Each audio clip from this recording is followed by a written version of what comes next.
एक Maharashtra chamber of commerce म्हणून पण आहे. म्हणजे असं नाहीये की ही पहिली बिझनेस कम्युनिटी मराठीमध्ये आहे. पण मग बाकी हे जे असे ग्रुप आहेत ह्यांच्याशी काही संपर्क येऊन काही देवाणघेवाण काही एक्सचेंज असा झालाय या बाबतीत? हे बघा काय झालंय, आम्ही मराठा बिझनेस फोरम बरोबर आहे, त्याच्यानंतर मराठा चेंबर्स ऑफ कॉमर्स बरोबर पण आमची हे चालू आहे.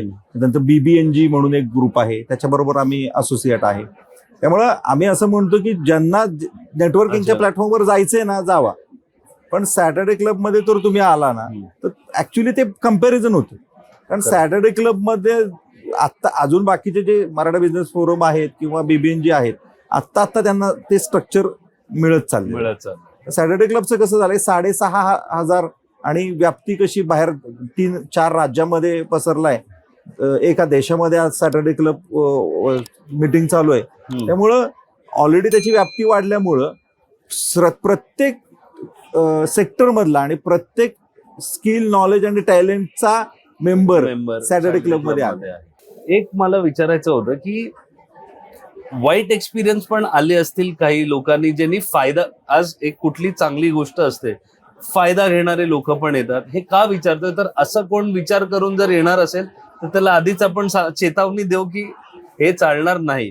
तर असं काही नावं न घेता काही किस्से का काही गोष्टी तुम्हाला आम्हाला सांगायला आवडतील का? नाही काय झालं, आले पण आता आपण ते नावं नाही सांगता येईल. पण पुण्यामध्ये एक अशी घटना घडली की एक मेंबर होता, त्याला आपण चेअरमन पद म्हणजे चेअरमन सेक्रेटरी आणि ट्रेझरर दिलं, पण त्या चेअरमननं खात्यामध्ये पैसेच नाही भरले आणि ते पैसे त्याच्या व्यवसायासाठी यूज केले.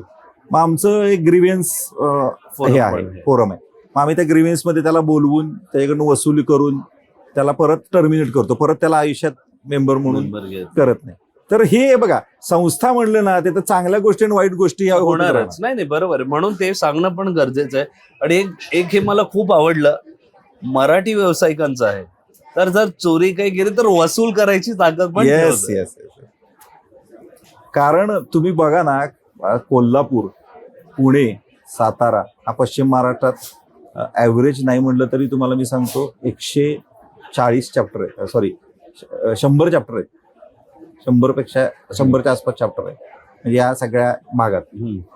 स्ट्रेंथ किती झाली मेंबरची, आज तुम्ही विचार करा, माझी घरं तयार झाली ना ती. म्हणजे तुम्ही एकदा मेंबर झाला तर आम्ही असं म्हणतो की मेंबर झाला म्हणजे मी तुझ्या बिझनेसचा ब्रँड अँबॅसिडर झाला. त्यामुळे आम्ही असं म्हणत नाही की मी तुला व्यवसाय देतो, तू मला, आम्ही एकमेकांचे ब्रँड अँबॅसिडर. हे फार महत्वाचं. आणि मला वाटतं एक व्यावसायिक म्हणून हा खूप छान मॉरल सपोर्ट आहे एका बिझनेसमॅनला की अरे माझ्या बरोबर अशी एक कम्युनिटी उभी आहे. जी भीती असते ना की अरे उद्या हे नाही चाललं तर काय होईल, तर आज तुम्हाला माहितीये की हे आहेत माझ्यासोबत काही लोक जे मला परत घेऊन येतील बाहेर. येस.